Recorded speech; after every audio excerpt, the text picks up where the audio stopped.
अध्याय 56 विनाशकारी समाचार। झांग शियाओलोंग ने जल्दी से और सावधानी से उस चीज को अपनी बाहों में दबा लिया जिसने उसके समूह की जान बचाई थी।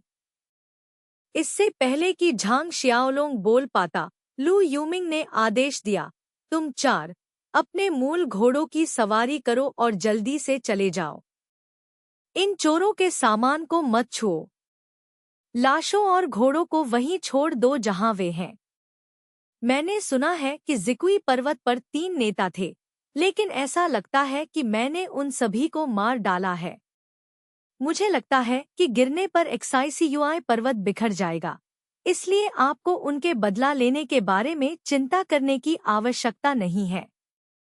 इसके अलावा इस तथ्य को न छिपाएं कि मैंने आपको बचाया है, लेकिन याद रखें कि मेरे नाम या मिस्टी संप्रदाय का उल्लेख न करें, समझे? झांग शियाओलोंग को समझ में नहीं आया, लेकिन उसने गहराई से सिर हिलाया। फिर वे चारों एक साथ एक घोड़े पर सवार हुए और अपने रास्ते पर चलते रहे।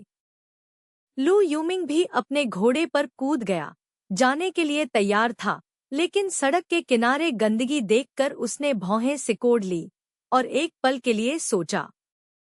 फिर वह उतर गया, 7 लाशों को अपने पीछे छोड़े गए 7 घोड़ों पर रखा, लगाम ढीली कर दी और घोड़ों को अपने आप चलने दिया, इससे पहले कि वह फिर से अपने घोड़े पर सवार हो गया और सरपट दौड़ा। तभी सड़क पर सन्नाटा छा गया। एक और भोजन के समय के बाद जो लोग पास में छिपे हुए थे, वे चुपके से आ गए। यह देखकर कि सड़क के किनारे कोई और खलनायक नहीं थे, उन्होंने दुल्हन की सेडान कुर्सी और अन्य सामान पैक कर लिया। उन्होंने सोचा कि दूल्हा और दुल्हन की हत्या कर दी गई है, और उनके लिए खेद महसूस करते हुए वे खुद होने के लिए भाग्यशाली भी थे। वे धीरे धीरे गो गांव लौट आए। झांग शियाओलोंग ने गोजुआंग में झांग परिवार के परिसर से बारात का नेतृत्व करने के बाद परिवार के सदस्य लगातार व्यस्त थे। उन्होंने न केवल गांव के पड़ोसियों का स्वागत किया और उन्हें बैठने के लिए आमंत्रित किया, बल्कि स्थानीय रीति रिवाजों के अनुसार शादी समारोह के लिए सभी आवश्यक सामान भी तैयार किए। झांग के और गो सूफेई लगभग बिना रुके अंदर और बाहर भाग रहे थे, अपने आप से कुछ बुदबुदा रहे थे और चारों ओर देख रहे थे, कुछ भी खोने के डर से। जब सूरज आसमान में ऊंचा था तो दंपति ने आखिरकार राहत की सांस ली और थके हुए बैठ गए। अगर एक गरीब परिवार इस तरह शादी कर सकता है, तो क्या एक अमीर परिवार थक नहीं जाएगा? हालांकि वे भूल गए कि धनी परिवारों में नौकर थे, वे इसे स्वयं नहीं कर सकते थे। घर में सब कुछ तैयार था और सभी आवश्यक समारोहों की व्यवस्था गांव के परिचित लोगों के साथ की गई थी, इसलिए उन्हें लगा कि कोई समस्या नहीं होगी। यह देखकर कि अभी भी जल्दी है, दोनों कुछ खाने के लिए हेड शेफ के पास गए और जल्दी से अपना पेट भर लिया। थोड़ी देर आराम करने के बाद, यह अनुमान लगाते हुए कि शादी की बारात आ रही है, झांग के और गो सूफेई अपनी दादी के छोटे से घर पहुंचे। उनकी दादी भी बहुत जल्दी उठ गई थी। गो सूफेई ने कुछ दिन पहले अपनी माँ के लिए कपड़ों का एक नया सेट बनाया था और आज उन्हें पहन रहा था। जब उनकी दादी ने किसी के अंदर आते सुना, तो उन्होंने पूछा, सूफी, जियालोंग और अन्य लोग वापस आ गए हैं, है ना? गो सूफेई ने मुस्कुराते हुए कहा, माँ, अभी तक नहीं, लेकिन मुझे लगता है कि यह जल्द ही होगा। कृपया प्रतीक्षा करने के लिए हमारे साथ मुख्य कमरे में आएं। दादी भी बहुत खुश थी और अच्छा कहती रहीं। दंपति ने ध्यान से दादी को मुख्य कमरे में मदद की और उन्हें एक कुर्सी पर बिठा दिया। दादी का स्वास्थ्य बेहद खराब था, वह आमतौर पर बिस्तर पर पड़ी रहती थी। झांग शियाओलोंग की शादी के दिन उसे अपने माता पिता और बड़ों को प्रणाम करने की जरूरत थी। आज दादी ने अपनी सारी ताकत जुटा ली थी, अपने पोते और पोती से इस धनुष का बेसब्री से इंतजार कर रही थी। उसके जीवन की इच्छा आखिरकार पूरी हो जाएगी। हालांकि काफी देर तक बैठने के बाद गांव के प्रवेश द्वार से पटाखे या वाद्ययंत्र की आवाज नहीं सुनाई दी। समय आ गया था और ग्रामीण इलाकों में शादियां बहुत खास हैं। समय चूकने का मतलब था कि जोड़े की यौन जीवन सहज नहीं होगी और कभी भी अच्छी नहीं होगी।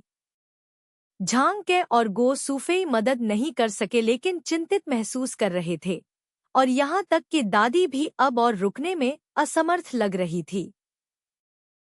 जैसे ही हर कोई अटकलें लगा रहा था, अचानक कोई चिल्लाया, देखो, वह लियू एर है, सोना खिलाड़ी। वह वापस क्यों आया है? निश्चित रूप से झांग परिवार परिसर की निचली दीवार को पार करने के बाद एक व्यक्ति को दूर से लड़खड़ाते कदमों के साथ उनकी ओर दौड़ते हुए देखा जा सकता था। यह कोई और नहीं बल्कि बारात में शामिल व्यक्ति था। झांग के का दिल कड़ा हो गया, यह महसूस करते हुए कि कुछ गलत था। वह तुरंत मुख्य कमरे से बाहर निकल गया, लेकिन इससे पहले कि वह आंगन में पहुंचता, उसने लियू एर की कर्कश चिल्लाहट सुनी, कुछ गड़बड़ है। जियो लोंग और उनकी पत्नी को जिकुई पर्वत के डाकुओं का सामना करना पड़ा है। ये शब्द गर्म तेल के पैन में पानी की एक बूंद की तरह थे और झांग परिवार का आंगन तुरंत अराजकता में फूट पड़ा। कुछ डरपोक लोग तुरंत पूंछ घुमाकर भाग गए जैसे कि डाकू उनके ठीक सामने हो, जबकि ज्यादातर लोग आपस में बात कर रहे थे। कुछ के चेहरे पर स्पष्ट शेडेनफ्रूड था, जबकि अन्य को खेद महसूस हुआ। चाहे झांग शियाओलोंग या लियू कियान के लिए यह बताना मुश्किल था। उनमें से अधिकांश को सहानुभूति महसूस हुई। इससे पहले कि झांग के आंगन के गेट तक पहुंच पाता, उसने पीछे से एक चीख सुनी, माँ। झांग के दिल की धड़कन रुक गई और वह जल्दी से मुड़ा और वापस मुख्य कमरे में भाग गया। निश्चित रूप से उसने अपनी दादी को जमीन पर लेटे हुए देखा, उसका चेहरा राख, बेहोश। गो सूफेई रो रही थी और अपनी दादी की छाती को रगड़ रही थी, उसके गले में फंसे कफ को साफ करने की कोशिश कर रही थी।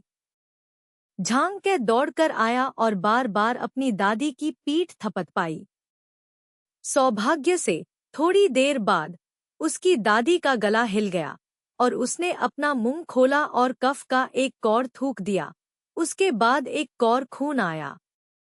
उसकी दादी ने एक आवाज निकाली, जियो लोंग, लेकिन उसकी सांस मुश्किल से फुसफुसाहट थी। इस समय गो सूफेई के पास झांग शियाओलोंग के बारे में सोचने का समय नहीं था। वह रोई क्योंकि वह और झांग काई और झांग शियाओहू अपनी माँ को छोटे से घर में बिस्तर पर ले गए। तभी कपल को एक दूसरे को देखने का समय मिला। वे वास्तव में समझ नहीं पा रहे थे कि यह खुशी का अवसर पलक झपकते ही अंतिम संस्कार में कैसे बदल सकता है। दंपति ने अपनी दादी की ओर देखा, जिनका चेहरा सोने की तरह पीला था, और उनके दिल में दर्द हुआ। झांग शियाओलोंग का भाग्य अज्ञात था और उनकी माँ घर छोड़ने वाली थी। वे क्या करने जा रहे थे? झांग के ने गो सूफेई को अपनी दादी की देखभाल करने के लिए छोड़ दिया, इससे पहले कि वह और झांग शियाओहू मुख्य कमरे में चले गए। आंगन में कुछ लोग पहले ही जा चुके थे और कई अन्य लोग लियू एर के विस्तृत विवरण को सुनने के लिए मुख्य कमरे में प्रवेश कर चुके थे। झांग के को प्रवेश करते देखकर लियू एर ने शुरू से ही अपनी कहानी फिर से शुरू की।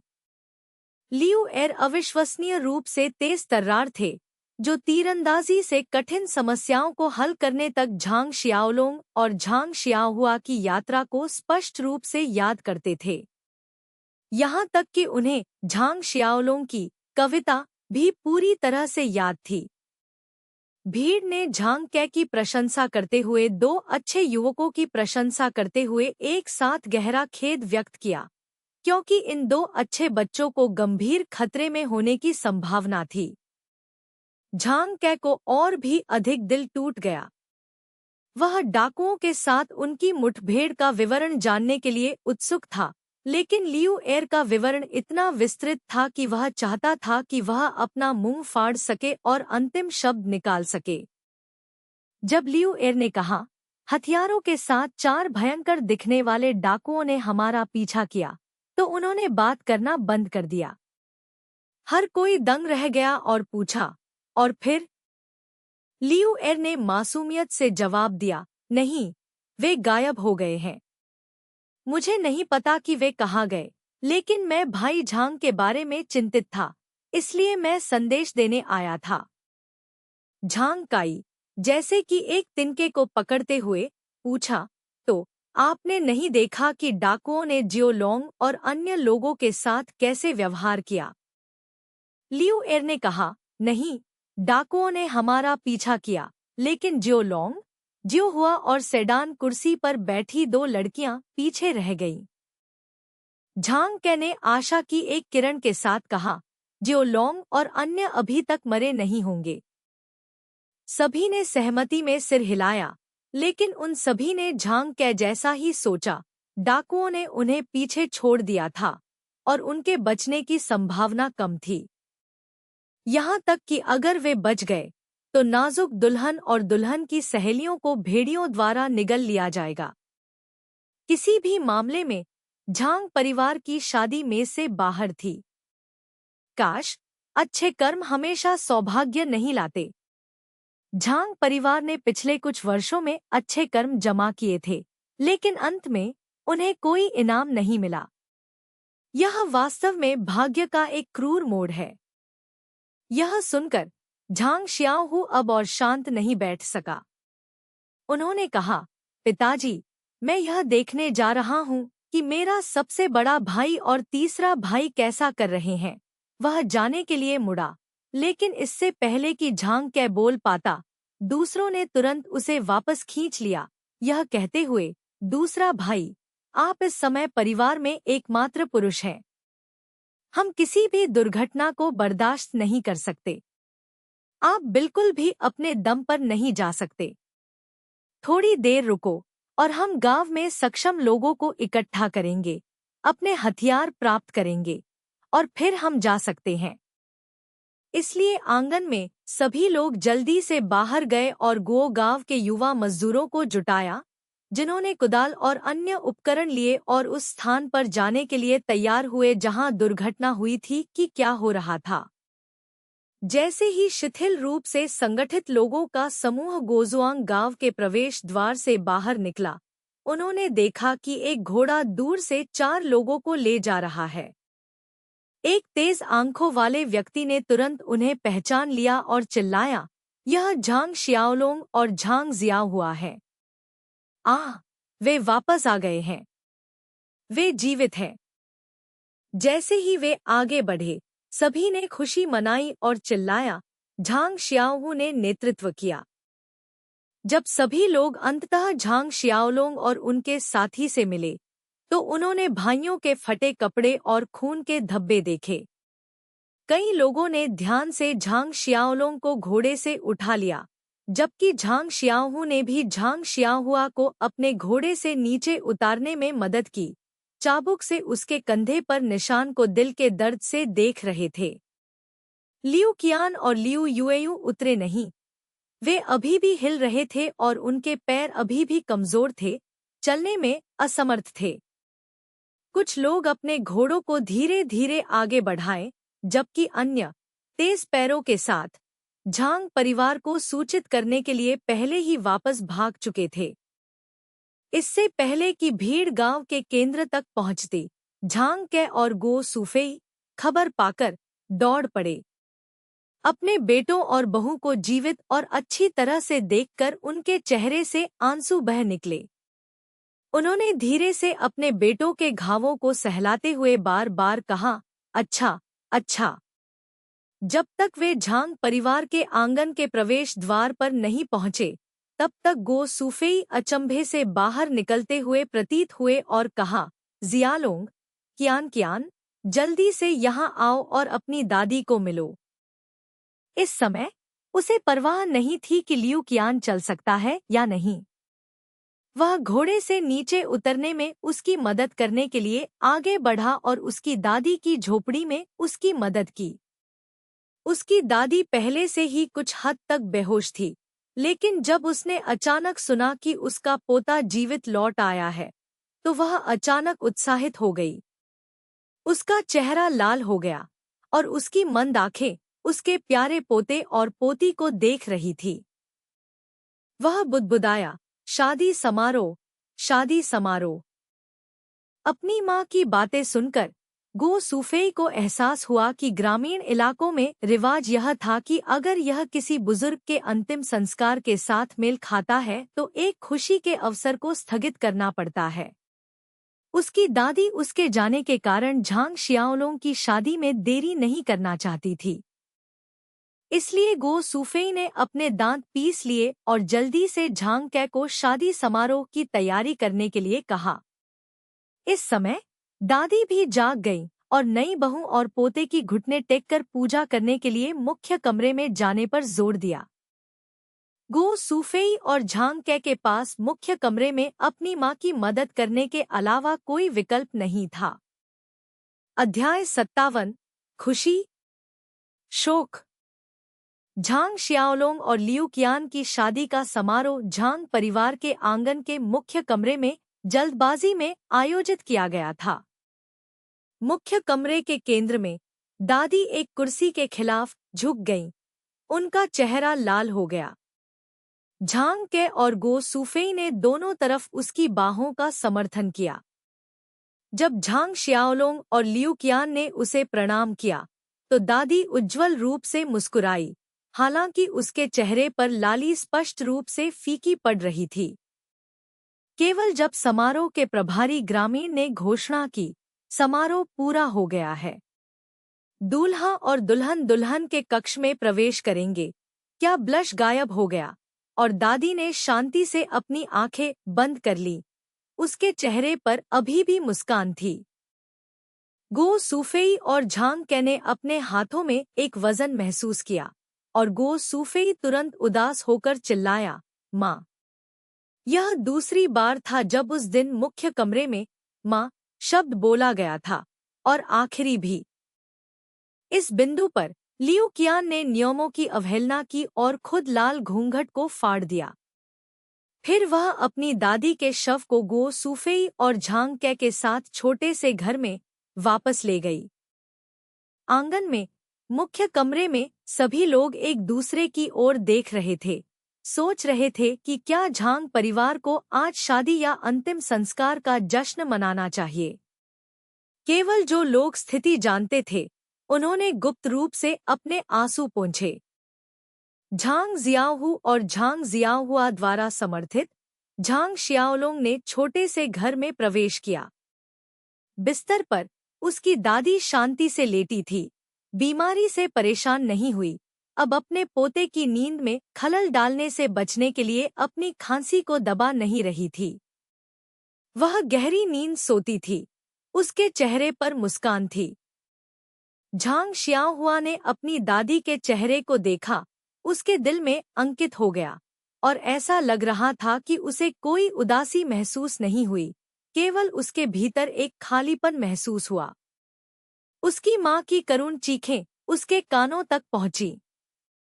वह हैरान था, उसका दिल टूट जाना चाहिए, फिर भी वह क्यों नहीं था? क्या उसकी दादी वास्तव में आराम कर रही थी? नहीं, निश्चित रूप से नहीं। झांग जियाओहुआ अब अपनी दादी से जीवन फिसलते हुए महसूस नहीं कर सकती थी, जिसे वह कुछ दिन पहले भी महसूस कर सकती थी। उसकी दादी वास्तव में चली गई थी, उसने वास्तव में उसे छोड़ दिया था। झांग शियाओहुआ चुपचाप अपनी माँ, पिता और भाइयों को अपने बगल में रोते हुए देखता रहा। उसकी आंखों में आंसू नहीं थे और उसकी आंखों में लालिमा भी नहीं थी। दादी के छोटे से घर में रिश्तेदारों की करुण चीखें काफी देर तक गूंजती रहीं। आंगन में मौजूद ज्यादातर लोग तितर-बितर हो गए थे। जब झांग ने आखिरकार खुद को संभाला और बाहर आया, तो उसने आंगन में ग्रामीणों की ओर देखा और केवल झुककर माफी मांग सकता था और उनसे सभी उत्सव की वस्तुओं को दूर रखने और काले और सफेद शोक के कपड़े पहनने में मदद करने के लिए कह सकता था। सब कुछ तय होने के बाद बारात, जो अपनी जान बचाकर भाग गई थी, बिखरी हुई तरीके से लौट आई। घर पर अंतिम संस्कार देखकर उन्होंने मान लिया कि यह झांग शियाओलोंग और अन्य लोगों के लिए था। दूसरों के समझाने के बाद ही उन्हें इसका कारण पता चला। गांव में संगीत वाद्ययंत्रों का उपयोग शादियों और अंतिम संस्कार दोनों के लिए किया जाता था। स्थिति देखकर उन्हें सहानुभूति महसूस हुई और उन्होंने जल्दी से किसी को अंतिम संस्कार के कपड़े लाने के लिए भेजा। वे मौके पर ही बदल गए, कुछ खाया, थोड़ा पानी पिया और तुरंत अंतिम संस्कार संगीत बजाना शुरू कर दिया। इस समय झांग परिवार के सदस्यों ने भी शोक के कपड़े पहने। झांग शियाओलोंग गंभीर रूप से घायल हो गया था और उसे फिर से बिस्तर पर रहना पड़ा। यह लियू कियान के लिए दयनीय था। उसने अभी अभी परिवार में शादी की थी और उसे अपनी शादी के कपड़े बदलने पड़े और शोक के कपड़े पहनने पड़े। उसे अपनी दादी के शरीर को भी धोना पड़ता था और कपड़े बदलने पड़ते थे। यह उसके लिए वास्तव में कठिन था। अपनी व्यस्त बहू को देखकर झांग कै को अपराध बोध का अनुभव हुआ। उन्होंने कम उम्र में माता पिता दोनों को खो दिया था और कभी भी पारिवारिक जीवन की खुशियों का अनुभव नहीं किया था। गो गांव में शादी करने के बाद गो सुफेई के माता पिता ने उसे अपने बेटे की तरह माना। अपने ससुर और सास को देखना उसके दिल में चाकू घुमाने जैसा था। इस छोटे से आंगन में हुए सभी पलों के बारे में सोचकर उसकी आंखों में फिर से आंसू आ गए। उसे उम्मीद थी कि जियाओलोंग लियू कियान से शादी करने के लिए बहुत भाग्यशाली था और जब उसका निधन हो गया तो वह उन्हें यथासंभव कम परेशानी पैदा करेगा। दादी के लिए ताबूत और कपड़े पहले से ही तैयार किए गए थे और जल्द ही सब कुछ तैयार हो गया था। झांग काई, झांग शियाओहू, गो सुफेई और लियू कियान ने दादी के शरीर को ताबूत में रखा और उसे मुख्य कमरे में ले गए। मुख्य कमरा शुरू करने के लिए बड़ा नहीं था और ताबूत के अंदर होने के कारण लगभग कोई जगह नहीं बची थी। गांव की रीति के अनुसार ताबूत को 7 दिनों तक घर पर रखा जाना चाहिए ताकि परिवार और रिश्तेदार ढक्कन पर कील ठोकने से पहले अपने सम्मान का भुगतान कर सकें और शव को दफनाने के लिए उपयुक्त स्थान पर रखा जाए। अंतिम संस्कार शादियों की तरह नहीं होते हैं और परिवार के सदस्य अक्सर कई चीजों को संभालने के लिए तैयार नहीं होते हैं। झांग के और गो सुफेई मदद मांगने के लिए गांव के बुजुर्ग के पास गए। ओल्ड गो का परिवार भी गो गांव में बुजुर्ग था और काफी लोग मदद के लिए आए, जिससे अंतिम संस्कार सुचारू रूप से आगे बढ़ सका। रात हो गई और आंगन में तैयारियों की आवाजें धीरे धीरे कम हो गईं। मुख्य कमरे में टिमटिमाती लैंप की रोशनी ने ताबूत की छाया डाली, जो झांग जियाहुआ की आंखों के सामने बनी रही। झांग जियाहुआ और अन्य लोग ताबूत के बगल में छोटी सी जगह में घुटनों के बल बैठ गए। गो सुफेई लगातार रोता रहा, थका हुआ प्रतीत होता था। लियू कियान ने गो सुफेई के बगल में घुटने टेक दिए, अपने हाथ से उसका समर्थन किया, कभी कभी आंसू पोंछते हुए। उसकी दादी उसके प्रति अविश्वसनीय रूप से दयालु थीं। हालांकि उन्होंने ज्यादा बात नहीं की थी, लेकिन उसकी दादी की दयालु मुस्कान हमेशा उसके दिल को गर्म करती थी। भले ही वह कुछ हद तक तैयार थी, लेकिन उसकी शादी समारोह के दौरान उसकी दादी का निधन अभी भी इतना अप्रत्याशित था। अपने संक्षिप्त समारोह के बारे में सोचते हुए लियू कियान खुद को इस समझदार बुजुर्ग को दोष देने के लिए नहीं ला सका। शायद यह सब भाग्य था। लियू कियान झांग कै की आंखों में माफी भी देख सकते थे और इस परिवार की गर्मजोशी को गहराई से महसूस कर सकते थे। लेकिन इस तरह झांग परिवार में उसका प्रवेश शुरू हुआ था। क्या भविष्य में आशीष या शाप होंगे? क्या यह एक चेतावनी थी? गो सुफेई के दुख को देखकर और अपनी दादी के बारे में सोचते हुए यह स्पष्ट है कि उसका जीवन सार्थक रहा है। उसके कई बच्चे और पोते पोतियां हैं, एक सामंजस्यपूर्ण परिवार है और कुछ गरीबी को छोड़कर सब कुछ सही है। मुझे आश्चर्य है कि जब मैं बूढ़ा हो जाऊंगा तो मैं कैसा रहूंगा। जबकि लियू कियान अपने अव्यवस्थित विचारों में खो गया था, झांग शियाओहुआ का दिमाग भी दौड़ रहा था।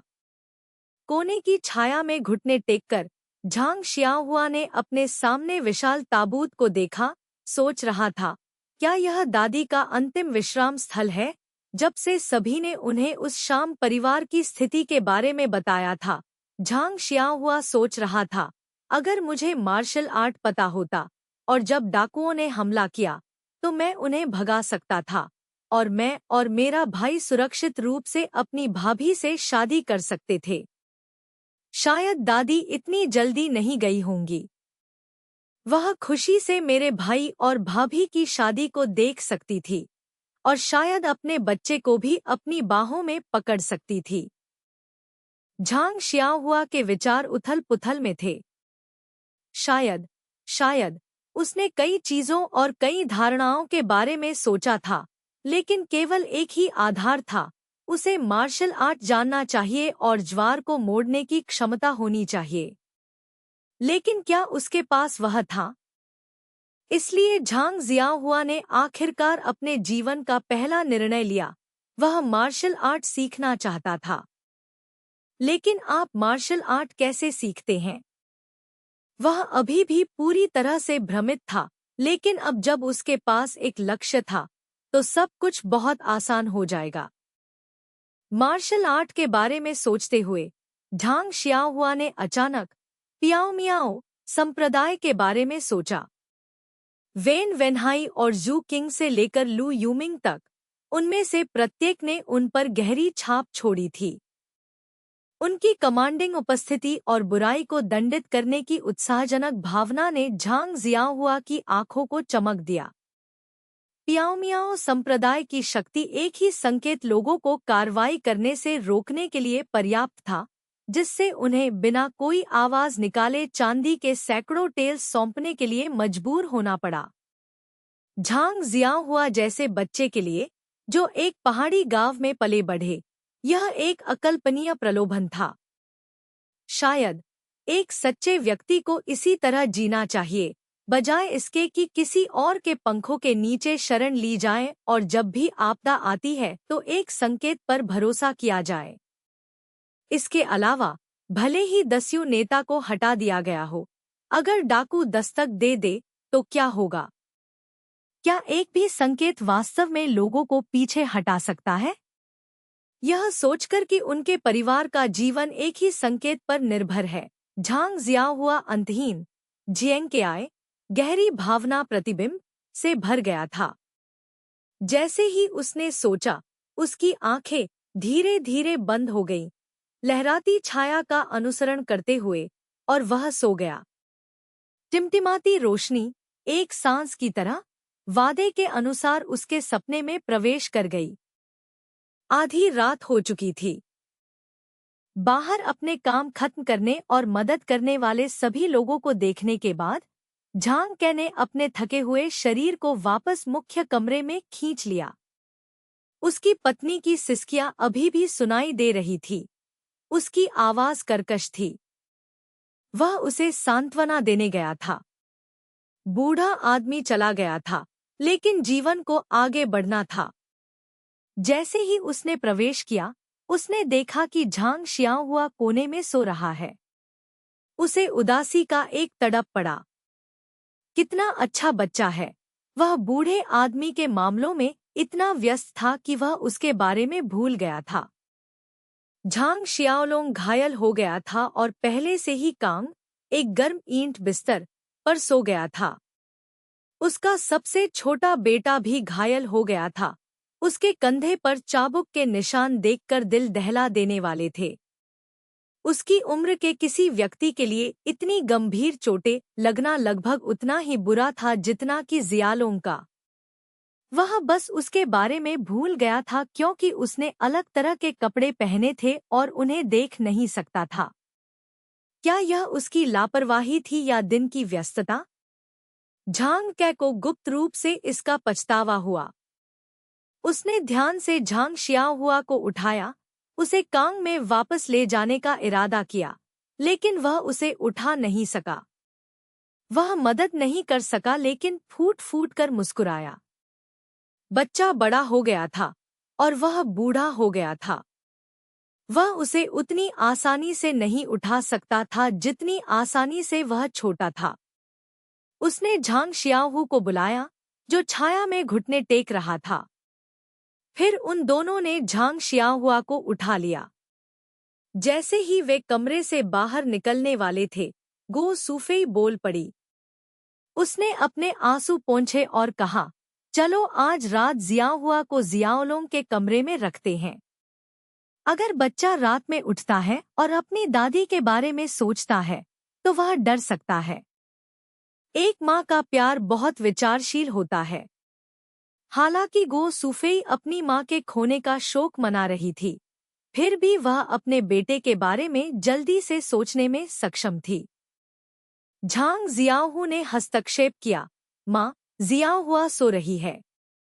जब हम उसे पानी पिलाएंगे तो वह उठेगी भी नहीं। चिंता मत करो।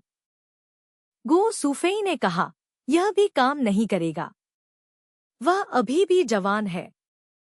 अगर वह जाग जाता है, तो वह निश्चित रूप से डर जाएगा। चलो उसे जियालोंग के साथ छोड़ दें। मैं उस पर नजर रख सकता हूँ। झांग के और झांग शियाओहू ने फिर धीरे से झांग शियाओहुआ को सोते हुए झांग शियाओलोंग के बगल में रखा। गो सूफेई ने अपना चेहरा धोया, तेल का दीपक लिया और ध्यान से झांग शियाओहुआ के कपड़े उसके कंधों पर चाबुक के निशान को देखने के लिए उठाया। निशान जियाओहुआ के शरीर पर रेंगते सेंटीपीड से मिलते जुलते थे। जियाओहुआ के अभी भी बचकाने चेहरे को देखकर गो सूफेई मदद नहीं कर सका, लेकिन फिर से फूट फूट कर रोने लगी। इस बच्चे को इतनी गंभीर चोटें आई थी और जब वह वापस आई तो उसने उसे विस्तार से नहीं बताया था। उसने अपने कपड़े बदले और रात का खाना खाए बिना अपनी दादी के लिए निगरानी रखने चली गई। सुबह से लेकर अब तक उसने कितनी कठिनाई और दबाव सहा था। उसकी माँ के रूप में वह उसके बारे में बहुत पहले भूल गई थी। अगर वह अभी इतना थका हुआ नहीं होता, तो वह अभी भी उसके साथ मुख्य कमरे में होता। उसे अच्छी तरह से आराम करने देना चाहिए। गो सूफेई अंदर के कमरे से बाहर आए और झांग शियाओहू और लियू कियान को वापस जाने और आराम करने के लिए कहा, जबकि वह और झांग काई अपनी दादी के साथ रहेंगे। झांग शियाओहू और लियू कियान शुरू में असहमत थे, लेकिन गो सूफेई ने जोर दिया, इसलिए वे अपने कमरे में वापस चले गए। झांग शियाओहू स्वाभाविक रूप से अंदर के कमरे में सोता था ताकि वह अपने दो घायल भाइयों पर नजर रख सके। लियू कियान कांग पर लेट गया और गहरी नींद में सो गया। दिन की घटनाएं बहुत विचित्र थी। अध्याय 58 गलत गणना। अगली सुबह जैसे ही सूरज उग आया, लोगों का एक समूह पहले से ही शिरेन पीक के 5 क्लॉज पीक की अनामिका पर हरे भरे बेर जंगल के सामने चुपचाप इंतजार कर रहा था। हमारे सामने वाला व्यक्ति कोई और नहीं बल्कि साधु यानमिंग है, जिसने नीले वस्त्र और नीली पगड़ी पहने हुए हैं। उसके पीछे 3 युवक थे, जिनमें से एक लू यूमिंग था, जिसने कल मुख्य सड़क पर झांग शियाओलोंग और अन्य लोगों को बचाया था। इस समय लू यूमिंग उतना घमंडी नहीं था जितना वह कल था। वह अपनी पीठ के पीछे हाथ रखकर खड़ा था, अपने सामने यानमिंग जुशी को देख रहा था, चुपचाप इंतजार कर रहा था। वही छाया भोर में बेर के बाग में बह गई। साधु यानमिंग ने सहजता से अपने हल्केपन के कौशल का उपयोग करके छलांग लगाई, लापरवाही से 2 बेर के पेड़ों पर निशान बनाए। लेकिन एक क्षण बाद वह ठिठक गया, क्योंकि उसके द्वारा अभी अभी बनाए गए 2 गहरे निशानों के अलावा चड्डी पर कोई अन्य निशान नहीं थे। पिछले महीने पेड़ों पर उसने तलवार के निशान कहाँ बनाए थे? यानमिंग हैरान था। 3 इंच गहरी तलवार का निशान 1 महीने में ठीक नहीं होना चाहिए था। अगर ऐसा हुआ भी तो कोई निशान होना चाहिए। क्या ऐसा हो सकता है कि इन 2 बेर के पेड़ों पर निशान नहीं थे? यानमिंग जुशी के दिल की धड़कन रुक गई। उसने सोचा, यह बुरा है। यदि यह मूल प्रवेश द्वार नहीं है, तो जंगल में प्रवेश करने से शायद कुछ परेशानी होगी। जैसा कि उसने यह सोचा, उसने पास के बेर के पेड़ों की सावधानीपूर्वक जांच की, लेकिन कुछ भी नहीं मिला। ऐसा लग रहा था कि उसने इस बेर के पेड़ पर कभी कोई निशान नहीं बनाया था। इस समय गहरे रंग के कपड़ों में एक छोटा, गठीला युवक दयालु चेहरे के साथ आया और पूछा, अंकल यानमिंग, क्या कुछ ऐसा है जिसके बारे में आप सोच रहे हैं? यानमिंग जुशी ने मुड़कर देखा कि यह टैन परिवार का टैन फेंग था। यानमिंग जुशी मुस्कुराए बिना नहीं रह सका। टैन परिवार के सभी सदस्य छोटे, मोटे और ईमानदार दिखने वाले, बहुत आश्वस्त करने वाले थे। सचमुच, पंख वाले पक्षी एक साथ आते हैं। वह मुस्कुराया और टैन फेंग को स्थिति समझाई, जिसने उत्तर दिया, यह आसान है। फिर उसने अपने बगल में एक सफेद वस्त्र पहने एक पतले, विद्वान जैसे युवक से कहा, भाई झांग, आप मेरे साथ इस तरह क्यों नहीं आते और देखते हैं कि पेड़ों पर तलवार के कोई निशान हैं या नहीं? भाई लू और अंकल यानमिंग, कृपया वहां जांच करें। क्या हम?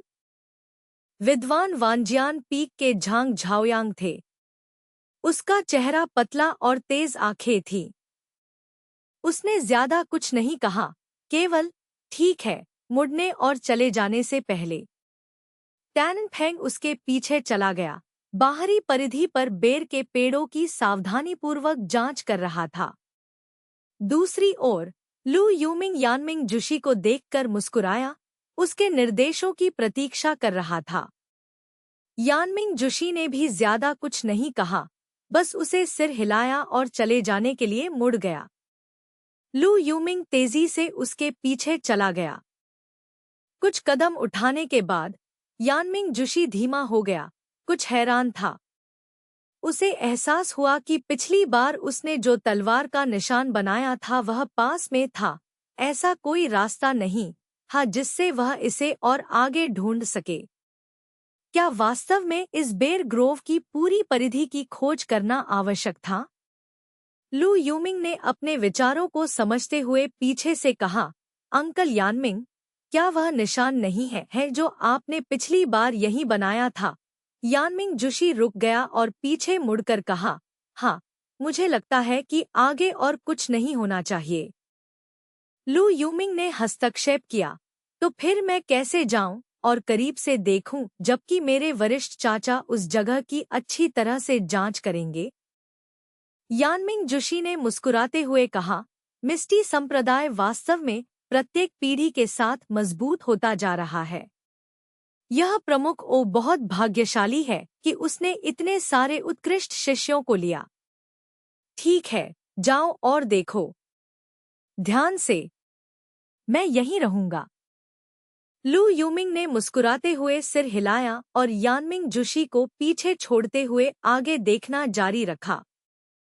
इस तथ्य को छोड़कर कि यानमिंग जुशी वहीं रहा जहां वह था, अपनी अगली चाल पर विचार करते हुए अन्य 3 ने अपने मूल स्थान से बेर ग्रोव के अंत तक देखा और फिर अपने मूल स्थान पर वापस आ गए।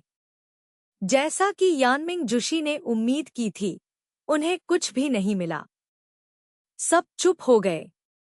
उनकी पिछली चर्चा का आधार मूल प्रवेश द्वार से प्रवेश करना था।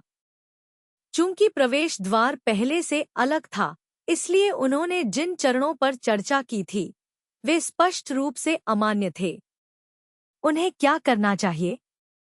वे तीनों चुपचाप खड़े थे, सोच रहे थे और यानमिंग जुशी के निर्देशों की प्रतीक्षा कर रहे थे। इस बार 5 क्लॉ पीक पर 3 पुरुषों का आगमन 4 संप्रदायों द्वारा पिछले ऑपरेशन के समान था, दूसरी पीढ़ी के शिष्यों को भेजना।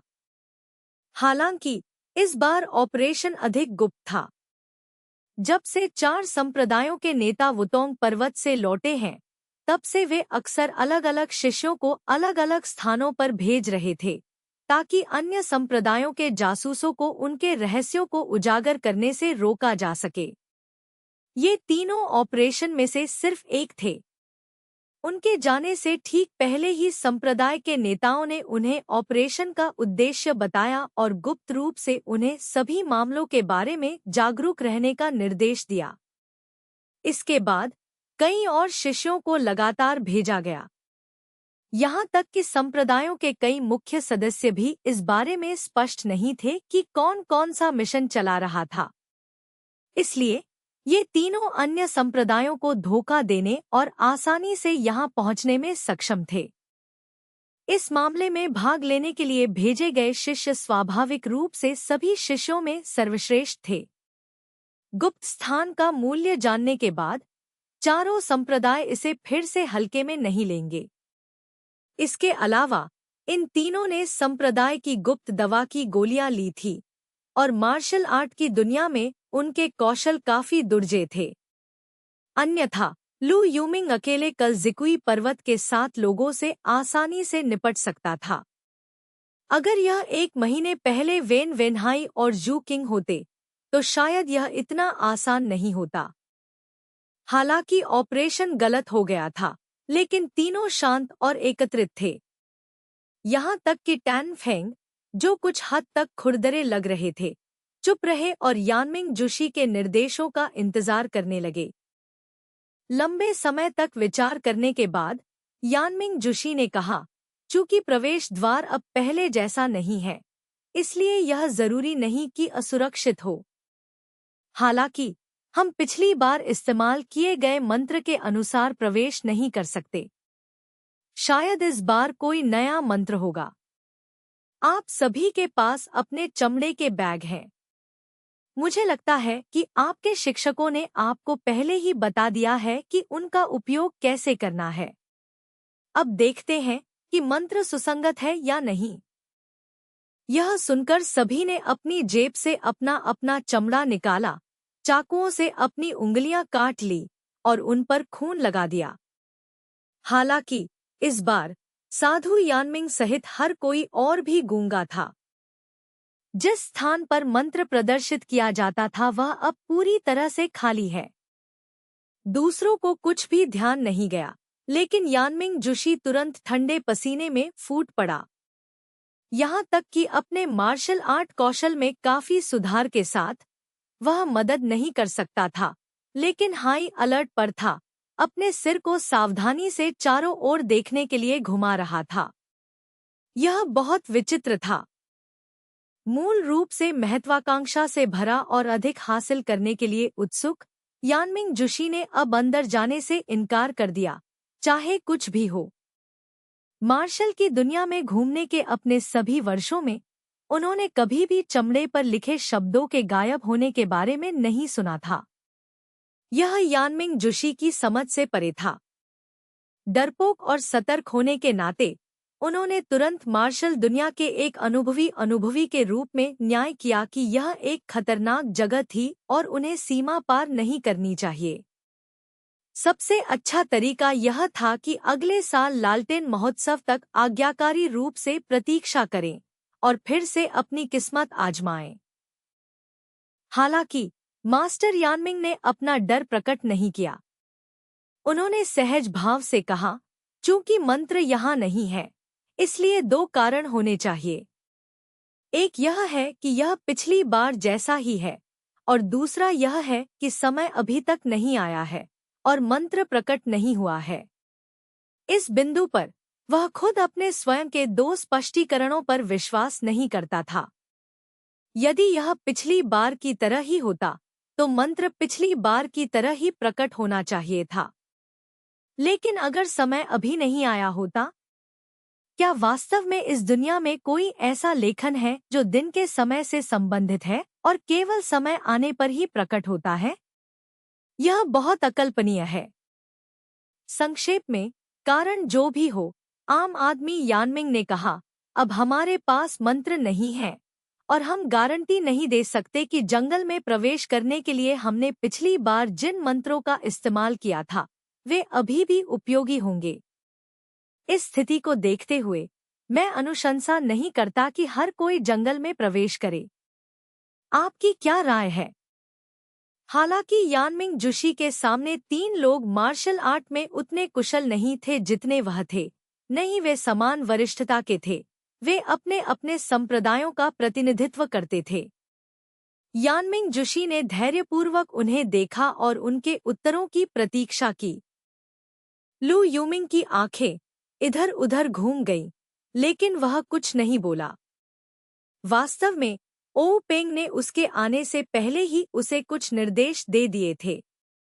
गुप्त स्थान का मामला वास्तव में बहुत महत्वपूर्ण था, लेकिन मिस्टी संप्रदाय की वर्तमान ताकत पर्याप्त थी। अपने क्षेत्र का विस्तार करना सर्वोच्च प्राथमिकता थी। यह बहुत अच्छा होगा यदि वे गुप्त स्थान में प्रवेश कर सकें और मूल्यवान औषधीय जड़ी बूटियां प्राप्त कर सकें। यहाँ तक कि अगर वे प्रवेश नहीं कर सकते हैं, तो उन्हें अभी के लिए रहस्य रखना चाहिए और अगले साल तक इंतजार करना चाहिए। इसलिए लू यूमिंग के मन में पहले से ही एक योजना थी। यह देखकर कि यानमिंग जुशी अपने विचार साझा कर रहा था, उसने ज्यादा कुछ नहीं कहा। टैन परिवार के टैन फेंग ने भौहें चढ़ा दी।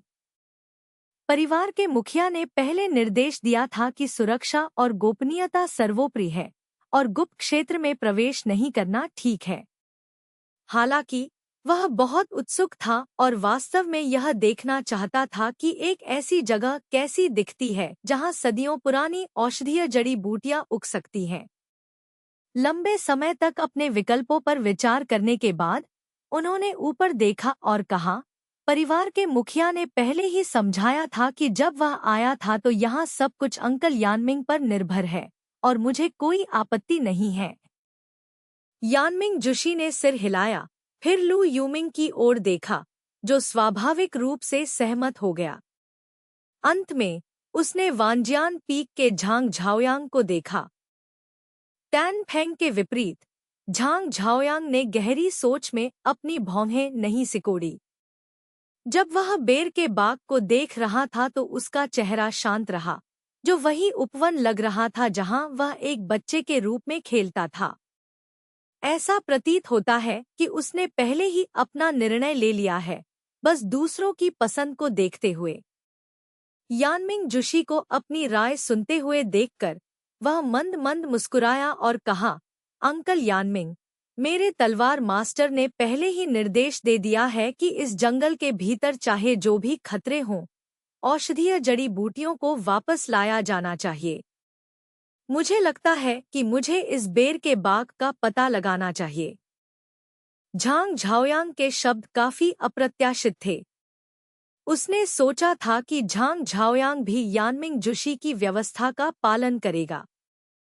अंदर जाने के उनके फैसले ने यानमिंग जुशी के लिए एक समस्या पैदा कर दी थी। हालांकि वुटोंग पर्वत पर बैठक को याद करते हुए वान चेंगज्यू वह व्यक्ति था जो फिर से अंदर जाना चाहता था, इसलिए उसके आदेश को समझना मुश्किल नहीं था। लेकिन अगर दूसरे लोग अंदर नहीं जाना चाहते हैं, तो क्या हमें झांग झाओयांग को अकेले अंदर जाने देना चाहिए? यानमिंग जुशी ने बहुत देर तक सोचा, लेकिन उसे जवाब नहीं दे सका। यह देखकर कि यानमिंग जुशी ने उसे सीधे जवाब नहीं दिया, झांग झाओयांग स्वाभाविक रूप से जानता था कि वह क्या सोच रहा था। उन्होंने यानमिंग जुशी और अन्य 2 की ओर हाथ बढ़ाए और कहा, अंकल यानमिंग, साथी शिष्यों, मैंने जंगल में इस यात्रा की तैयारी कर ली है। कोई खतरा नहीं होना चाहिए। यदि तुम मेरे साथ नहीं जाना चाहते हो, तो मुझे अकेले अंदर जाने दो ताकि मैं तुम्हारे लिए रास्ता खोज सकूं। तुम क्या सोचते हो? वह अंतिम वाक्य यानमिंग जुशी पर निर्देशित था। अध्याय 59, एक गलती। झांग झाओयांग के शब्दों को देखकर यानमिंग जुशी को पता था कि उसने अपना मन बना लिया है, इसलिए उसने लू यूमिंग और टैन फेंग से कहा, मैं यहाँ रहने की योजना बना रहा हूँ, आपके बारे में क्या? लू यूमिंग और टैन फेंग ने एक नज़र डाली, फिर लू यूमिंग ने आगे बढ़कर कहा, हम भी अंदर नहीं जाएंगे, हम भाई झांग की रक्षा के लिए यहाँ रहेंगे। यानमिंग जुशी ने सिर हिलाया और झांग झाओयांग से कहा, फिर भतीजे, कृपया अंदर आओ। आप मंत्र जानते हैं, है ना? झांग झाओयांग ने मुस्कुराते हुए कहा, सीधे 10 पेड़, दाईं और 8 पेड़, पीछे 6 पेड़ और बाईं और 6 पेड़। मैंने इसे पहले ही याद कर लिया है। क्या यह सही है? यानमिंग जुशी ने कहा, यह सही है, बस इतना ही। मास्टर वान जियान बहुत विचारशील है। ऐसा लग रहा था कि इस कथन का दोहरा अर्थ है, लेकिन झांग झाओयांग ने इस पर कोई ध्यान नहीं दिया। इसके बजाय उसने अपने सामान की जांच की और अपने बैग से पतले, बर्फ सफेद धागे का एक बंडल निकाला। यानमिंग जुशी की आंखें चमक उठीं और उसने पूछा, भतीजे झांग, क्या यह धागा बर्फ के कीड़े के रेशम से बुना हुआ है? झांग झाओयांग मुस्कुराए और प्रशंसा में सिर हिलाया, अंकल यानमिंग की आंखें वास्तव में तेज हैं। यह बर्फ के रेशम के कीड़ों द्वारा काटे गए रेशम से बुना जाता है, जो केवल सुदूर उत्तर की जमी हुई भूमि में पाया जा सकता है, जो अन्य कीमती रेशम के धागों के साथ मिश्रित होता है। यानमिंग जुशी ने फिर पूछा, मैंने सुना है कि इस बर्फ के रेशम के कीड़े का रेशम असाधारण रूप से सख्त होता है और इसे साधारण तलवारों से नहीं काटा जा सकता है। क्या यह सच है? झांग झाओयांग ने कहा, यह सही है, आप इसे क्यों नहीं आजमाते, अंकल मास्टर? एक पल सोचने के बाद यानमिंग जुशी ने कहा, मेरे छोटे भाई झांग की सुरक्षा के लिए मैं इसे आजमाऊंगा। इसके साथ ही उसने अपनी जेब से पहले इस्तेमाल किया हुआ तेज खंजर निकाला और झांग झाओयांग से कहा, मेरा यह खंजर लोहे को कीचड़ की तरह काट सकता है। क्या यह रेशम की रस्सी इसका सामना कर सकती है? झांग झाओयांग अभी भी मुस्कुराए और कहा, अंकल यानमिंग, कृपया बेझिझक कोशिश करें। मेरे तलवार मास्टर ने इस रेशम की रस्सी का परीक्षण किया जब उसने इसे प्राप्त किया। गार्जियन डिवाइन स्वॉर्ड के अलावा वांजियन पीक की अन्य तलवारों में से कोई भी उस पर कोई छाप नहीं छोड़ सकी। यह सुनकर यानमिंग जुशी ने अपना खंजर उठाया और जमीन पर पड़ी बर्फ सफेद रेशमी रस्सी पर वार किया। निश्चित रूप से जब उसने अपना हाथ उठाया तो रेशम की रस्सी पर कोई निशान नहीं बचा था। यानमिंग जुशी मदद नहीं कर सका, लेकिन अपना सिर हिलाया और कहा, मास्टर वान जियान वास्तव में बहुत चालाक है। आप अपने शावक को जोखिम में डाले बिना भेड़िए को नहीं पकड़ सकते। वह इस तरह के खजाने को बाहर निकालने के लिए तैयार है। क्या चालाक योजना है, क्या चालाक योजना है। झाओ यांग चुप रहा। उसने जमीन से एक रेशम की रस्सी उठाई, एक छोर को बेर के पेड़ से बांध दिया जहां यानमिंग जुशी ने तलवार का निशान बनाया था, और दूसरा सिरा उसकी कमर पर था। फिर उन्होंने यानमिंग जुशी से कहा, अंकल यानमिंग, इस बर्फ के कीड़े के रेशम का एक और फायदा है। जब आप इसे हिलाने के लिए अपनी आंतरिक ऊर्जा का उपयोग करते हैं तो यह उस कंपन को दूसरे छोर तक पहुंचाएगा। भले ही रस्सी किसी पेड़ से बंधी हो, फिर भी दूसरा पक्ष इसे महसूस कर सकता है। कृपया यहाँ प्रतीक्षा करें, अंकल यानमिंग। जंगल में प्रवेश करने के बाद कृपया मुझे समय समय पर एक संदेश भेजें। मैंने आपको यह बताने के लिए जवाब दिया है कि मैं सुरक्षित हूँ। एक बार जब मैं जंगल के दूसरी तरफ पहुँच जाऊंगा तो मैं आपको 4 संदेश भेजूंगा। यदि आप अभी भी प्रवेश करना चाहते हैं तो कृपया रेशम की रस्सी द्वारा इंगित दिशा का पालन करें। यह कैसा लगता है? यानमिंग जुशी ने मुस्कुराते हुए कहा, ठीक है, तो हम आपको परेशान करेंगे, भतीजे।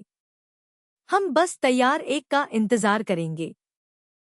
फिर झांग झाओयांग ने अपनी जेब से वांजियन पीक से चमड़ा निकाला और यानमिंग जुशी को सौंपते हुए कहा, अंकल यानमिंग, अगर मुझे जंगल में कोई दुर्भाग्य आता है तो कृपया इस चमड़े को मेरे तलवार के मालिक को वापस कर दें। यानमिंग जुशी अचंभित रह गया, फिर भौहें सिकोड़ ली और कहा, क्या आपका तलवार स्वामी मन की शांति के साथ मुझे इतनी कीमती वस्तु सौंप सकता है? झांग झाओयांग ने मुस्कुराते हुए कहा, चूंकि मेरे मार्शल चाचा ने मेरे तलवार मास्टर के साथ गठबंधन किया है, इसलिए वह स्वाभाविक रूप से बाहरी व्यक्ति नहीं है और उसे महत्वपूर्ण कार्य सौंपे जा सकते हैं। यानमिंग जुशी ने हाथ बढ़ाया और उसे पकड़ लिया, कहा, भतीजे, कृपया अंदर जाओ। जब हम गुप्त स्थान पर मिलेंगे तो मैं इसे तुरंत आपको वापस कर दूंगा। झांग झाओयांग ने कृतज्ञतापूर्वक कहा, धन्यवाद अंकल मास्टर, मैं अब अंदर जाऊंगा। इतना कहने के बाद झांग झाओयांग ने अपनी लंबी तलवार खींची और जंगल में प्रवेश करने के लिए अपना सिर उठाया। अचानक आम आदमी यानमिंग ने उसे रोका और पूछा, आपकी रेशम की रस्सी कितनी लंबी है? मुझे याद है कि जंगल में चलने में लगभग 4 या 5 मील का समय लगता है। झांग झाओयांग मुस्कुराया, अन्य बैगों को थपथपाया और कहा, मैंने यहाँ और अधिक तैयारी की है। यदि यह अभी भी पर्याप्त नहीं है तो मैं बस वापस लौट जाऊंगा। यानमिंग जुशी ने अपनी कमर पर बैग पर नजर डाली, एक कुटिल मुस्कान के साथ अपना सिर हिलाया और मन ही मन सोचा, यह वान चेंगजिउ वास्तव में एक क्रूर और महत्वाकांक्षी व्यक्ति है।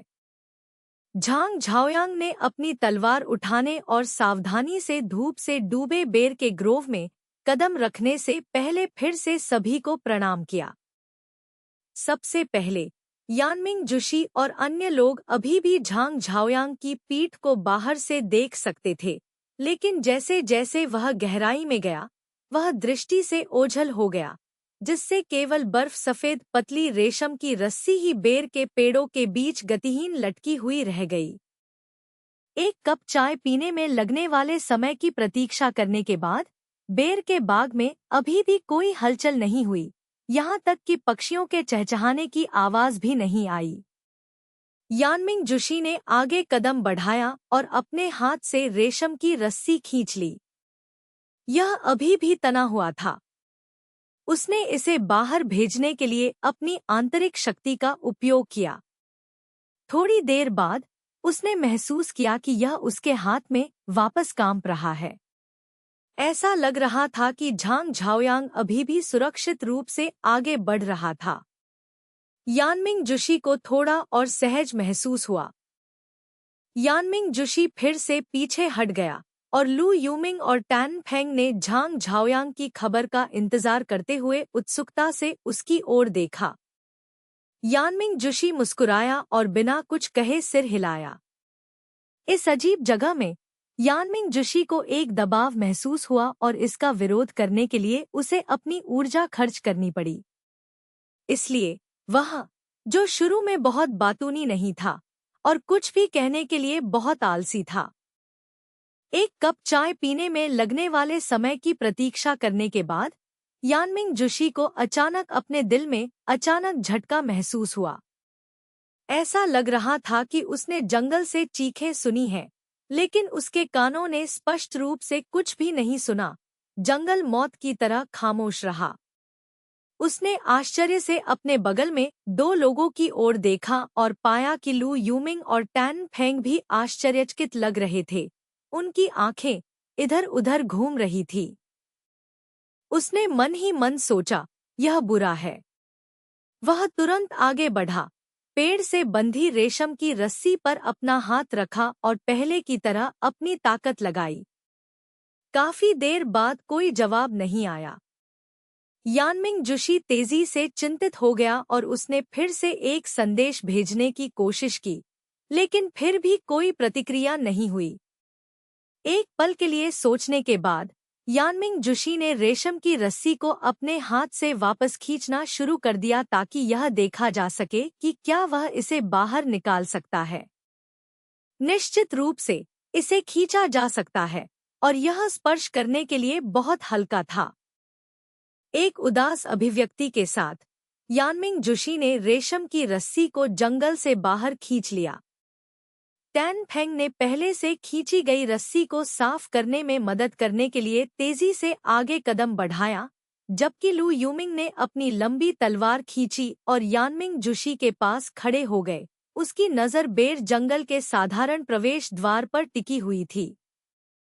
रेशम की रस्सी को काफी हद तक बाहर निकाला गया था और झांग झाओयांग ने जो गांठ बांधी थी वह दिखाई दे रही थी, संभवतः दूसरी गांठ जिसे उसने जोड़ा था, लेकिन फिर भी कुछ दिखाई नहीं दे रहा था।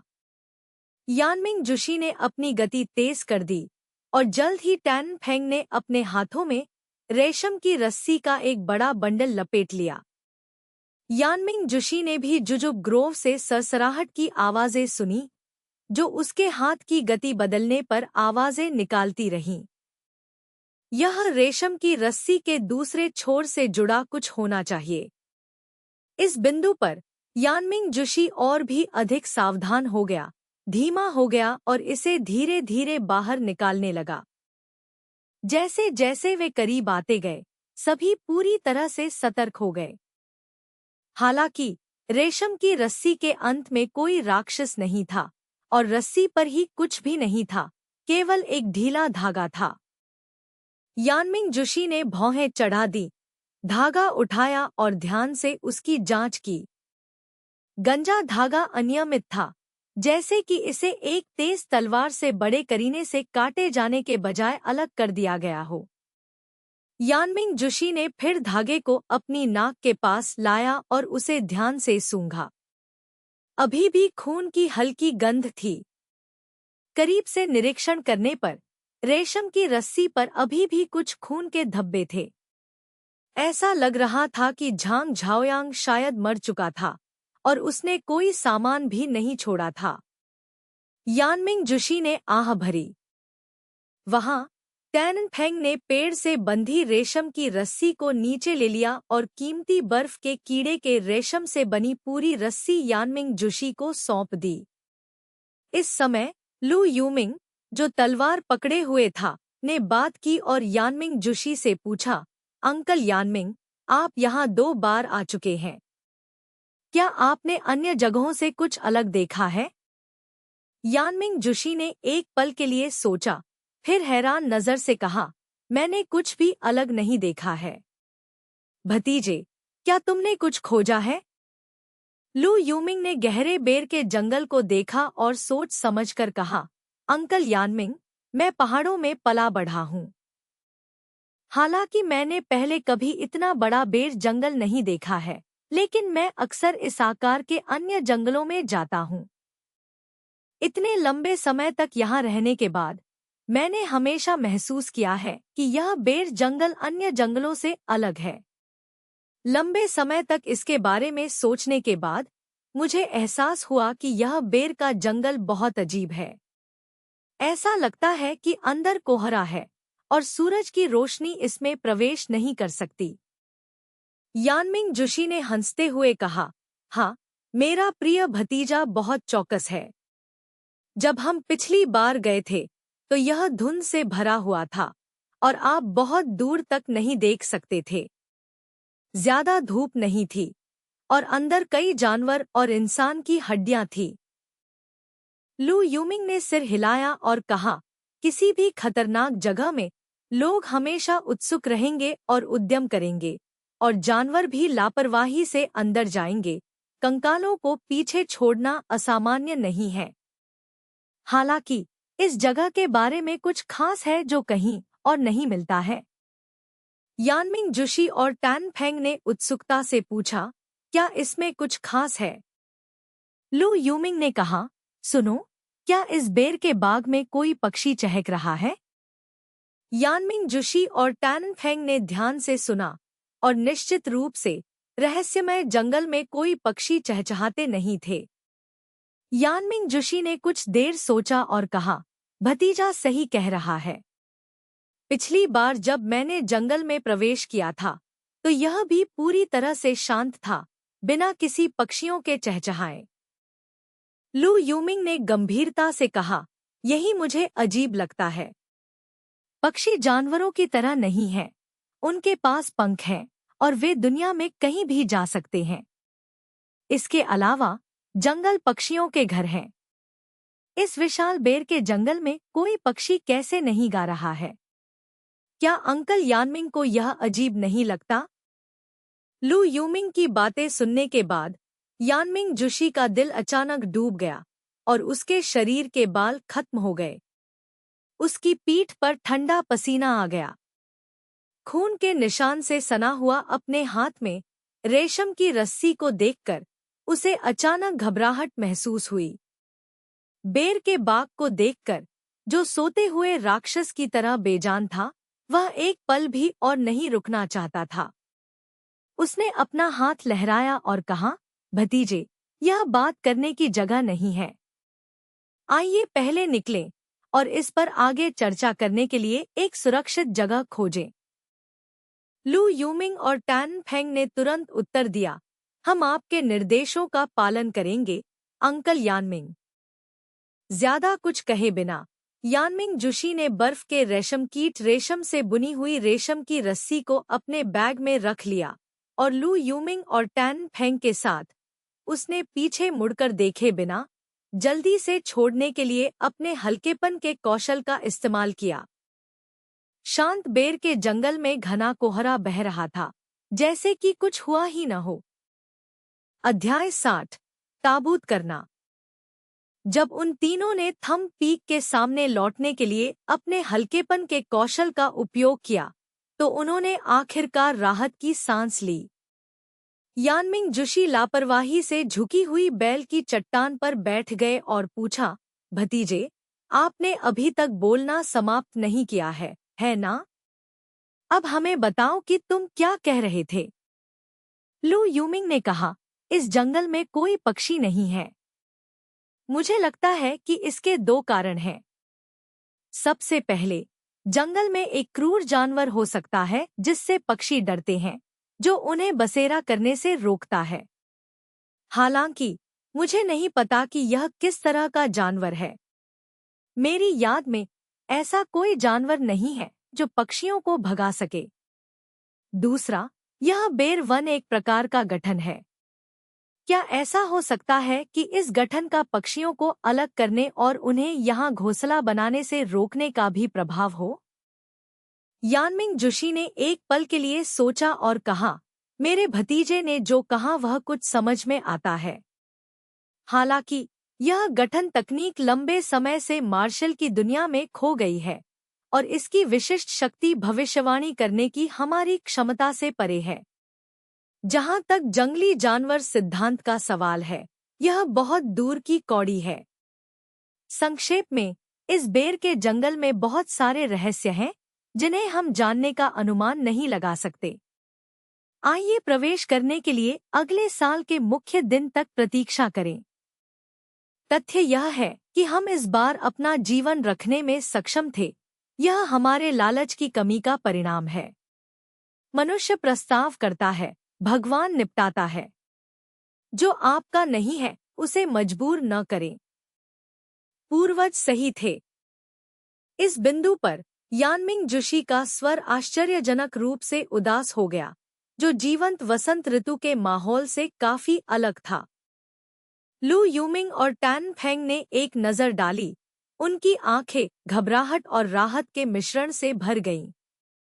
उन्होंने लगभग झांग झाओयांग का पीछा किया था, जो आत्मविश्वास से भरा हुआ था जंगल में, लेकिन अंतिम क्षण में उन्होंने अपने युवा उत्साह को अपने फैसले पर हावी नहीं होने दिया। पीछे मुड़कर देखने पर वे अविश्वसनीय रूप से भाग्यशाली महसूस करते थे।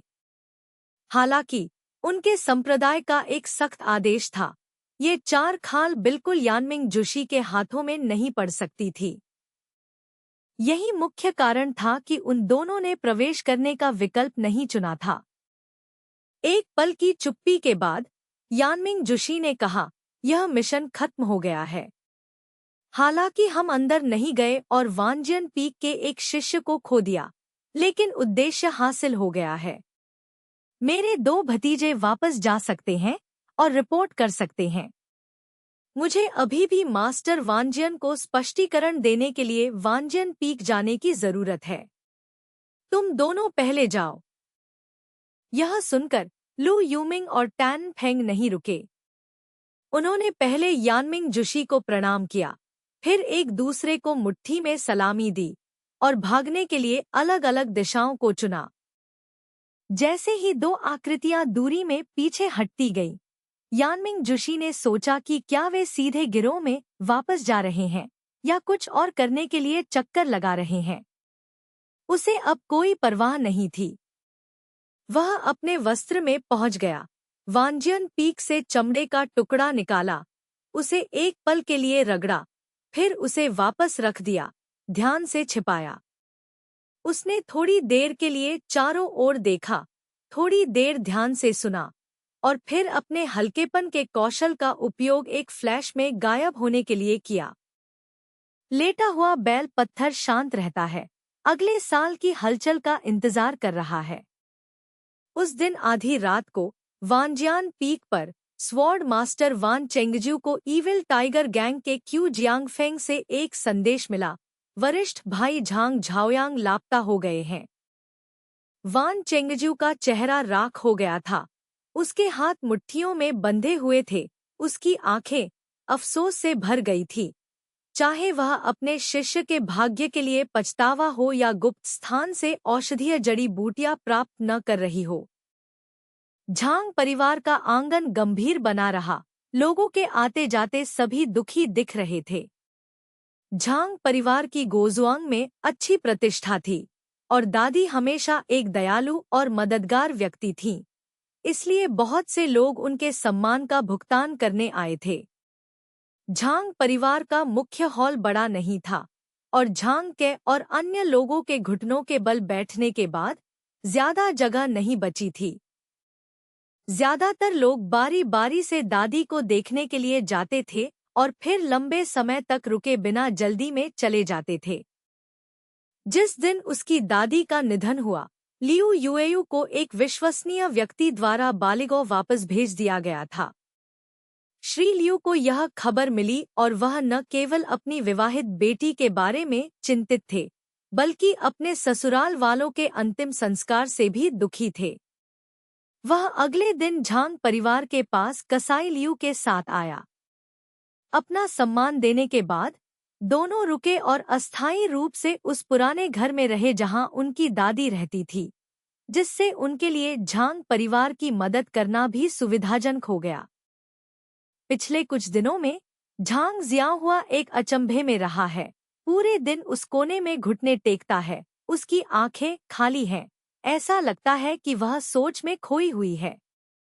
जब खाने का समय होता है तो झांग शियांगहु उसे कटोरा देता है और जियांगहुआ खाने के बाद उसे ले जाता है। वह हर रात आधी रात तक घुटने टेकता है, समय पर सो जाता है, केवल झांग शियांगहु द्वारा कांग गर्म ईंट बिस्तर में वापस ले जाया जाता है।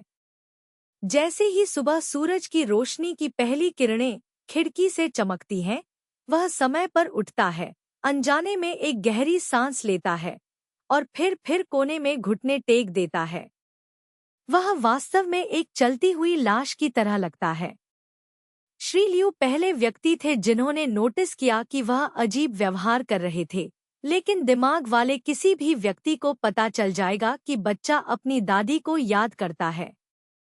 फिर भी झांग जियांगहुआ ने एक भी आंसू नहीं बहाया है। गो सूफेई खुद कई बार रोने से बेहोश हो गई थी, इसलिए स्वाभाविक रूप से वह अपने बेटे को आराम नहीं दे सकती थी। झांग के और अन्य लोग भी शब्दों में अच्छे नहीं थे और उन्हें नहीं पता था कि उन्हें कैसे मनाया जाए। सभी को लगा कि कुछ दिनों के बाद झांग शियांगहुआ इससे बाहर आ जाएगा और सामान्य स्थिति में लौट आएगा। खुशी के दिन क्षणभंगुर होते हैं, जैसे दुख के दिन। जल्द ही 7 दिन बीत गए और दादी के शरीर को आराम करने का समय हो गया। दफन भूखंड को बहुत पहले चुना गया था, गोशान कब्रिस्तान के ठीक बगल में। उस दोपहर झांग परिवार ने फिर से अपनी दादी को प्रणाम किया। कोई ताबूत के ढक्कन को बंद करने और उसे बंद करने वाला था कि गो सूफी, जाने के लिए अनिच्छुक, रोया और ताबूत का ढक्कन खींच लिया, अपनी माँ के मुस्कुराते हुए चेहरे को बार बार देख रहा था। झांग के और अन्य लोगों द्वारा मनाए जाने के बाद ही उसने आखिरकार जाने दिया और किनारे पर गिर गई। सहायकों ने जल्दी से ढक्कन लगा दिया, एक बड़ी कील उठाई और ढक्कन को बंद करने के लिए एक हथौड़ा उठाया। हथौड़े की आवाज की क्लैंग क्लैंग क्लैंग झांग शियाओहुआ के दिल पर प्रहार करने के लिए लग रही थी। इस समय के दौरान झांग जियाओहुआ को ऐसा लगा जैसे वह एक सपने में जी रहा हो। वह याद करता रहा और पछताता रहा। उसने सोचा कि अगर वह मार्शल आर्ट जानता है तो वह अपने बड़े भाई और भाभी की रक्षा कर सकता था और वे आसानी से घर लौट सकते थे। उनका विवाह समारोह सुचारू रूप से चला गया होता और उसकी दादी ने उसे इतनी जल्दी नहीं छोड़ा होगा। वह खुद से इतनी नफरत करता था कि वह मार्शल आर्ट नहीं जानता था और अपने परिवार की रक्षा नहीं कर सकता था। नए साल की शुरुआत में लुज़ेन से लेकर उसकी शादी तक की सड़क तक उसे धमकाया गया और उसकी जिंदगी को इच्छानुसार रौंद दिया गया। वह नफरत करता था कि उसके पास बड़ी ताकत नहीं है। वह नफरत करता था कि उसने जीवन में सही दिशा नहीं चुनी और वह नफरत करता था कि वह अपनी दादी के साथ अधिक समय नहीं बिता सकता था। नींद में भी टिमटिमाती रोशनी एक सांस की तरह उसके पश्चाताप को महसूस करने लगी और भी अधिक तीव्रता से टिमटिमाती थी। खनखनाहट की आवाज ने उसे चौंका दिया और उसके दिल में दर्द हुआ। उसने ऊपर देखा और महसूस किया कि उसकी दादी को ताबूत में कीलों से ठोंक दिया गया था। दादी, झांग शियाओहुआ धीमी आवाज में चिल्लाया, उसके चेहरे से आंसू बह रहे थे। जियाओहुआ दौड़कर आया और उस आदमी को दूर धकेल दिया। वह आदमी, जो छोटा नहीं था, को 13 साल के बच्चे ने धक्का दिया और लड़खड़ाते हुए जमीन पर गिर गया। वह एक हथौड़ा पकड़े हुए था, गूंगा था, अभी भी इस पर विश्वास नहीं कर पा रहा था। कील पहले से ही ज्यादातर अंदर चली गई थी। झांग जियाओहुआ चिंतित था, इसलिए उसने अपनी उंगलियों से नाखून के सिरे पर चुटकी ली और अपनी बाह के एक मोड़ के साथ नाखून धीरे धीरे बाहर निकाला गया। फिर जियाओहुआ ने एक क्रेक के साथ भारी ढक्कन को एक तरफ धकेल दिया और उसकी दादी की शांतिपूर्ण मुस्कान अंधेरे ताबूत में फिर से दिखाई दी। झांग जियाओहुआ दादी को पुकारता रहा। आंसू उसके चेहरे से, उसके कपड़ों के नीचे और ताबूत में बह गए। कई दिनों से जो आंसू बन रहे थे, वे अब किसी फटे हुए बांध की तरह स्वतंत्र रूप से बह रहे थे।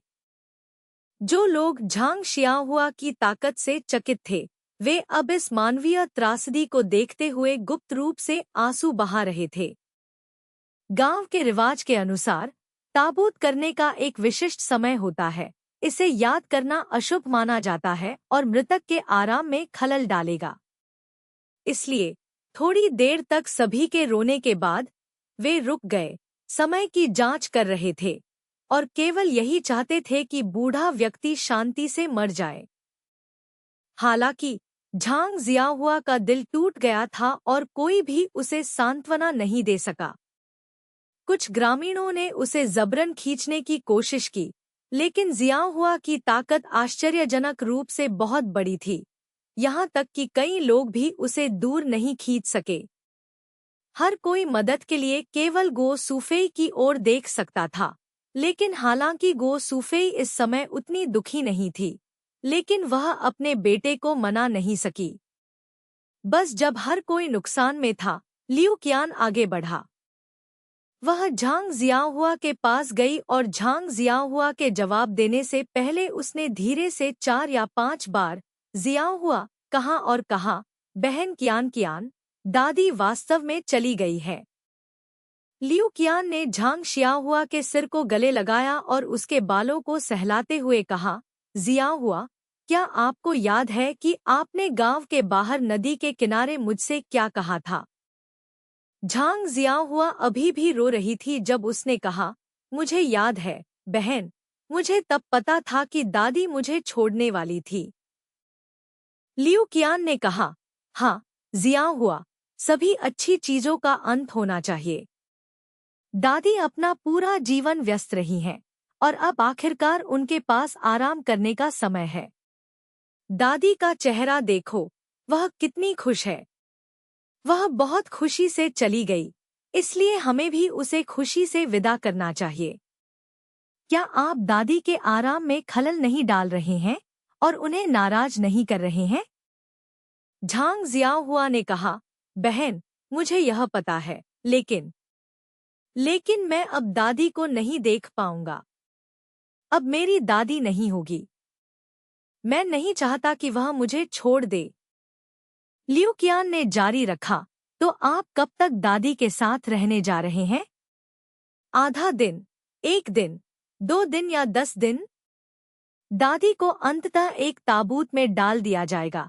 आप जानते हैं कि आप कुछ समय के लिए उसके साथ रह सकते हैं, लेकिन आप हमेशा उसके साथ नहीं रह सकते। चलो, जियाओहुआ, जल्दी उठो, चलो दादी को ठीक से विदा करते हैं और उन्हें उसकी अंतिम यात्रा पर देखते हैं। झांग जियाओहुआ ने अपनी दादी के चेहरे को अनिच्छा से देखा। वह परिचित चेहरा, जो उसके दिल में उकेरा गया था, धीरे धीरे अंधेरे से अस्पष्ट हो गया और काले ताबूत में डूबा हुआ था। उसने असहाय होकर अपनी आंखें बंद कर ली, जिससे आंसू उसके चेहरे पर लुढ़क गए। वह खुद से पूछता रहा, दादी मेरे साथ क्यों नहीं रह सकती? हम हमेशा के लिए क्यों नहीं जी सकते? मेरे नाना नानी की कब्रें गांव के पीछे कुछ दूरी पर हैं। ग्रामीणों ने ताबूतों को सामने ले लिया और झांग परिवार रोते हुए पीछे चल पड़ा। गांव में हर कोई इन जाने पहचाने चेहरों को विदा करने के लिए साथ आया। कब्र खोदी गई थी और ताबूत को सावधानी से अंदर रखा गया था और मिट्टी से ढक दिया गया था। जल्द ही एक छोटी सी नई कब्र का गठन किया गया था। सहायकों और ग्रामीणों के सम्मान व्यक्त करने और चले जाने के बाद केवल झांग और लियू परिवार कब्र पर रह गए। झांग के और झांग शियाओहू ने दादी की कब्र की सावधानीपूर्वक मरम्मत की और दादाजी की कब्र में बहुत सारी नई मिट्टी डाली। गो सुफेई और लियू कियान ने ध्यान से धूप और मोमबत्तियां रखीं। धीरे धीरे जाने से पहले हर कोई शाम तक दादी की कब्र पर रहा।